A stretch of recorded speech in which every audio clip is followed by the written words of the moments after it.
Hello बच्चों, तो चलिए इस प्रश्न को पढ़ते हैं। माना रेखा एल रेखाओं के कुल a plus 2b x plus a minus 3b y plus a minus 8b बराबर 0, यहाँ a और b वास्तविक संख्याओं के समुच्चय में से हैं, में बिंदु 2,2 से दूरस्थ स्थित है। रेखा L का समीकरण है। तो यहाँ पर देखो चारों विकल्पों में से हमें सही विकल्प का चयन करना है। ठीक है, तो प्रश्न में आगे बढ़ने से पहले इस प्रश्न से संबंधित जो मुख्य अवधारणा है उसकी हम चर्चा कर लेते हैं। तो देखो मुख्य अवधारणा क्या हो जाएगी।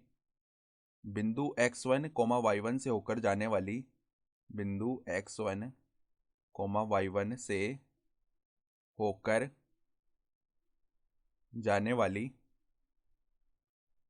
m प्रवणता वाली रेखा की समीकरण, m प्रवणता वाली रेखा का समीकरण देखो हम कैसे देते हैं।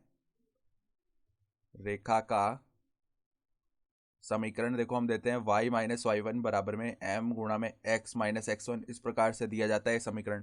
तो अब देखो हमें क्या बताया हुआ है, हमें एक रेखाओं के कुल का समीकरण देखो दिया हुआ है a प्लस 2b गुणा में क्या है x है, फिर प्लस में देखो a माइनस 3b और इसके गुणा में हमारे पास क्या है y है, प्लस में देखो a माइनस 8b बराबर में 0 है।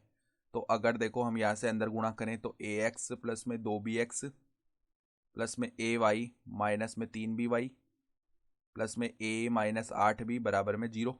सही है। तो अगर हम a को बेनिस्ट ले लेना तो यहाँ पर देखो a के पद क्या क्या है, एक तो यहाँ से x आ जाएगा, प्लस में आ जाएगा y, ठीक है, और प्लस में आ जाएगा 1, ठीक है।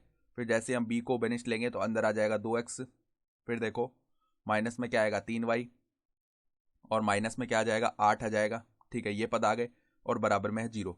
तो ये जो कुल है ना, ये हमारे पास में एक निश्चित बिंदु a,b से होकर जाएगा, ठीक है। मतलब ये दो सरल रेखाओं को प्रदर्शित कर रहा है, ये वाला कुल। कौन कौन सी रेखाओं को, x प्लस वाई प्लस 1 बराबर 0, एक तो ये रेखा आ गई, और एक 2x माइनस 3y माइनस 8 बराबर 0, एक ये रेखा आ गई, ठीक है। तो अब हम क्या करते हैं, इन दोनों का प्रतिच्छेदन बिंदु निकाल लेते हैं, ठीक है। तो प्रतिच्छेदन बिंदु निकालने के लिए हम यहाँ से x का मान निकालते हैं, तो वो आएगा -1 माइनस वाई, ये मान उठाकर हम दूसरे समीकरण में रख देते हैं।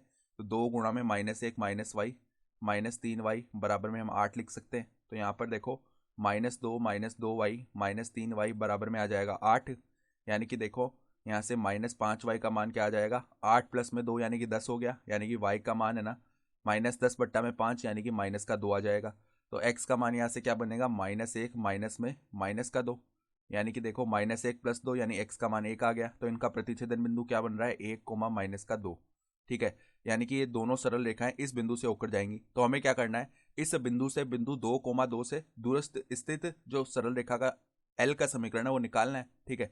अर्थात यहाँ पर मान लो कोई बिंदु होगा, कौन सा बिंदु है, देखो हमारे पास ये बिंदु है हमारे पास में 1,-2, ठीक है, और यहाँ पर देखो कोई बिंदु है 2,2।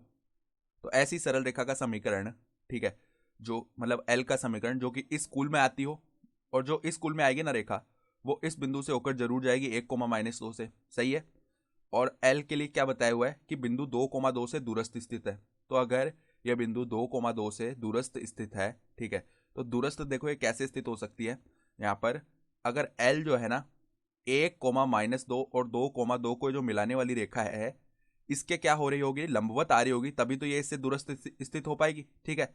तो एल जो है ना वो 1,-2 से होकर भी जाएगी, यानी इस प्रकार की एक रेखा एल आने वाली है, जो कि इनको मिलाने वाली रेखा के क्या होगी, हमारे पास लंबवत आएगी, ठीक है। ये इस प्रकार की एल रेखा आने वाली है। तो अब इसका समीकरण कैसे निकाल सकते हैं, देखो हमें पता है कि अगर हम इस रेखा को एल डैश बोल लेना, 1,-2 और 2,2 को मिलाने वाली रेखा को, तो अगर हम एल डैश की प्रवणता लिखेंगे तो वो हम y2 माइनस वाई बट्टा x2 माइनस x1 से लिख सकते हैं। तो 2 माइनस में माइनस का 2 बट्टा में देखो x2 माइनस x1 यानी 2 माइनस 1, तो ये क्या आ जाएगी, देखो ऊपर 4 बट्टा में 1 यानी कि 4 आ गई प्रवणता। तो अब हम जानते हैं कि दो लंबवत रेखाओं की प्रवणताओं का गुणनफल जो है -1 होता है। तो एम एल डैश गुणा में एम एल, ये किसके बराबर आएगा, -1। तो एल रेखा की प्रवणता क्या आ जाएगी, -1 बट्टा में देखो एल डैश रेखा की प्रवणता है 4, तो हमारे पास एल जो रेखा है उसकी प्रवणता -1/4 आ चुकी है। और हमें ये भी पता है कि एल रेखा जो है वो 1,-2 से होकर जा रही है। तो अगर एल रेखा का समीकरण लिखें तो क्या आ जाएगा, y माइनस में y1 यानी कि यहाँ पे प्लस का 2 हो जाएगा बराबर में -1/4, x माइनस x1 यानी x माइनस 1, यानी कि देखो ये समीकरण क्या बना, 4y प्लस में 8 बराबर में -x प्लस में 1। तो -x को उस तरफ लेके जाएंगे तो x प्लस में 4y, अब 1 को भी उस तरफ लेके जाएंगे प्लस में 7 बराबर में 0। ये बनेगा समीकरण, यानी x प्लस में 4y प्लस 7 बराबर 0, अर्थात विकल्प ए जो है वो हमारा सही विकल्प आ रहा है। तो आशा करता हूँ कि आपको ये प्रश्न समझ में आया होगा। धन्यवाद।